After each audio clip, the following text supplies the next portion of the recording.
जय गुरुदेव। आप सभी गुरु प्रेमी भाई बहन को मेरा सादर जय गुरुदेव। आज मैं आपको एक बहुत ही सुंदर दृष्टांत सुनाने वाली हूँ। कहानी में आगे बढ़ने से पहले आप मेरे चैनल को लाइक करें, शेयर करें, कमेंट करें और साथ ही साथ सब्सक्राइब करें। तो आइए सुनते हैं आज का दृष्टांत। शीर्षक है प्रेतात्मा।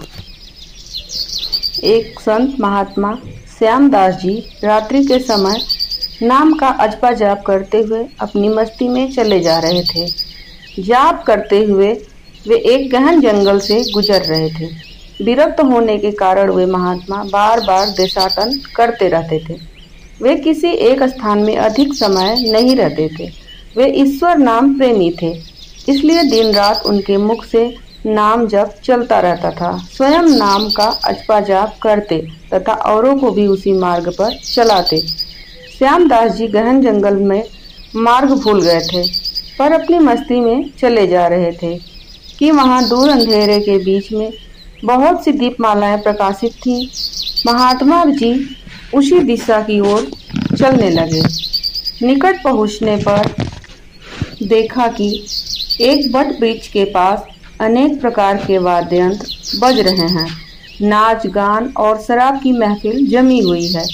कई स्त्री पुरुष साथ में नाचते कूदते हंसते और औरों को हंसा रहे थे। उन्हें महसूस हुआ कि वे मनुष्य नहीं प्रेतात्मा हैं। श्यामदास जी को देखकर एक प्रेत ने उनका हाथ पकड़कर कहा, ओ मनुष्य, हमारे राजा तुझे बुलाते हैं, चल। वे मस्त भाव में राजा के पास गए, जो सिंहासन पर बैठा था। वहां राजा के इर्द गिर्द कुछ प्रेत खड़े थे। प्रेतराज ने कहा, तुम इस ओर क्यों आए? हमारी मंडली आज मदमस्त हुई है। इस बात का तुमको विचार नहीं किया कि तुम्हें मौत का डर नहीं है? अट्टहास करते हुए महात्मा श्यामदास जी बोले, मौत का डर? और मुझे? राजन, जिसे जीने का मोह हो उसे मौत का डर होता है। हम साधु लोग तो मौत को आनंद का विषय मानते हैं। यह तो देह परिवर्तन है, जो प्रारब्ध कर्म के बिना किसी से नहीं हो सकता। प्रेतराज, तुम जानते हो हम कौन हैं? महात्मा जी, मैं अनुमान लगा सकता हूँ कि आप प्रेतात्मा हो। प्रेतराज, तुम जानते हो लोग समाज हमारे नाम से कांपता है। महात्मा जी, प्रेतराज, मुझे मनुष्य में गिनने की गलती मत करना। हम जिंदा दिखते हुए भी जीने की इच्छा से रहित मृत तुल्य हैं। यदि जिंदा मानो तो भी आप हमें मार नहीं सकते। जीवन मरण कर्माधीन है। मैं एक प्रश्न पूछ सकता हूँ? महात्मा की निर्भयता देखकर प्रेतों के राजा को आश्चर्य हुआ कि प्रेत का नाम सुनते ही मर जाने वाले मनुष्यों में एक इतनी निर्भयता से बात कर रहा है। सचमुच ऐसे मनुष्य से बात करने में कोई हरकत नहीं। प्रेतराज बोला, पूछो, क्या प्रश्न है? महात्मा जी, प्रेतराज, आज यह आनंद उत्सव क्यों मनाया जा रहा है? प्रेतराज, मेरी इकलौती कन्या योग्य पति न मिलने के कारण अब तक कुंवारी है, लेकिन अब योग्य जमाई मिलने की संभावना है। कल उसकी शादी है, इसलिए यह उत्सव मनाया जा रहा है। महात्मा हंसते हुए, तुम्हारा जमाई कहाँ है? मैं उसे देख सकता हूँ? प्रेतराज, जीने की इच्छा के मोह के त्याग करने वाले महात्मा, अभी तो वह हमारे पद प्रेत योनि को प्राप्त नहीं हुआ है। वह इस जंगल के किनारे एक गांव में श्रीमंत धनवान का पुत्र है। महादुराचारी होने के कारण वह इस वक्त भयानक रोग से पीड़ित है। कल संध्या के पहले ही उसकी मौत होगी, फिर उसकी शादी मेरी कन्या से होगी।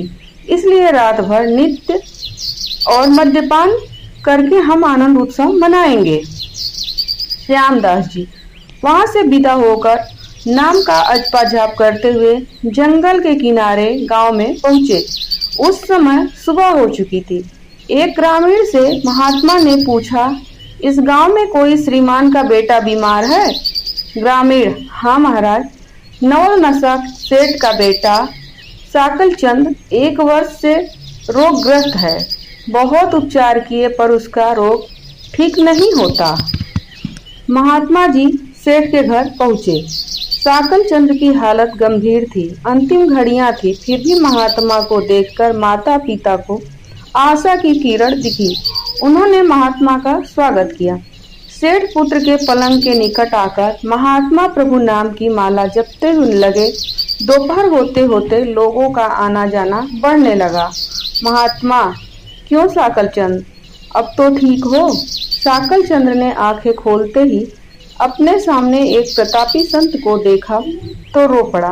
बोला, बाबा जय गुरुदेव जी, आप मेरा अंत सुधारने के लिए पधारे हो? मैंने बहुत पाप किए हैं, भगवान के दरबार में क्या मुंह दिखाऊंगा? फिर भी आप जैसे संत के दर्शन हुए हैं, यह मेरे लिए शुभ संकेत है। इतना बोलते ही उसकी सांस फूलने लगी, वह खांसने लगा।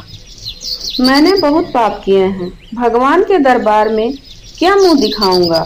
फिर भी आप जैसे संत के दर्शन हुए हैं, यह मेरे लिए शुभ संकेत है। इतना बोलते ही उसकी सांस फूलने लगी, वह खांसने लगा। बेटा, निराश न हो, यह माँ नाम पवित्र और पावन है। तेरी यह अंतिम घड़ी है, अब काल से डरने का कोई कारण नहीं है।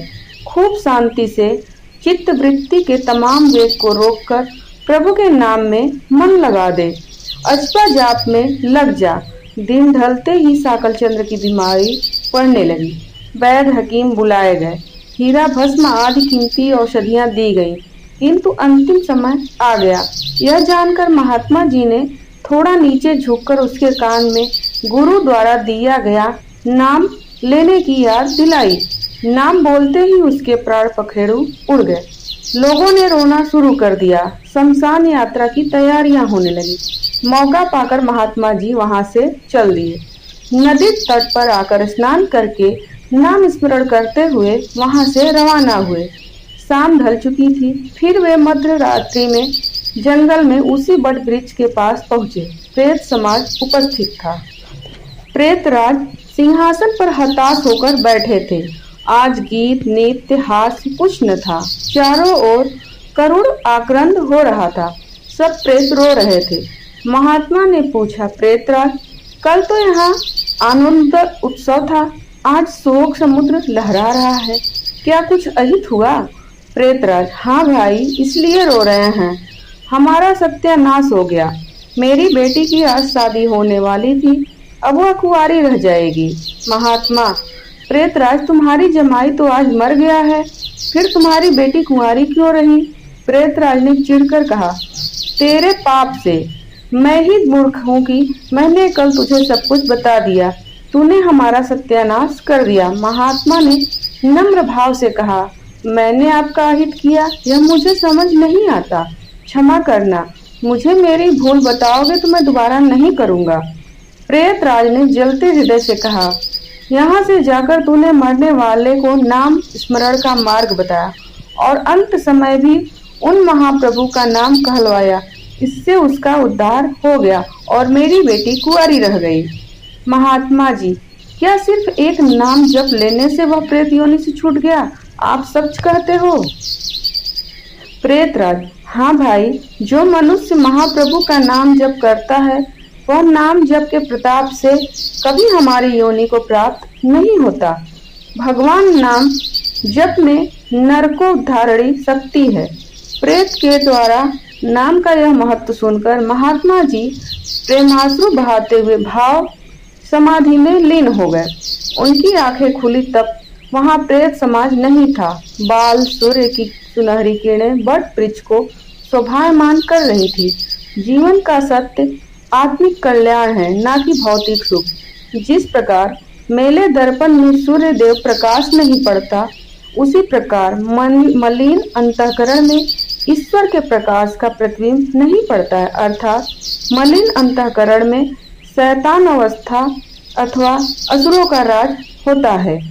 अतः ऐसा मनुष्य ईश्वर द्वारा प्रदत्त दिव्य दृष्टि या दूरदृष्टि का अधिकारी नहीं बन सकता एवं अनेकों दिव्य सिद्धियों एवं निधियों को प्राप्त नहीं कर पाता या खो देता है। सच्चे संतों की वाणी से अमृत बरसता है।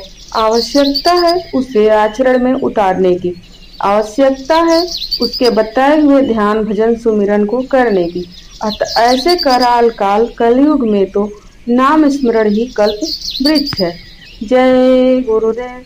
अगर आप लोगों को यह दृष्टांत अच्छा लगे तो मेरे चैनल को लाइक करें, शेयर करें, कमेंट करें और साथ ही साथ सब्सक्राइब भी करें ताकि आगे आने वाले वीडियो का नोटिफिकेशन आपके पास पहुंच सके।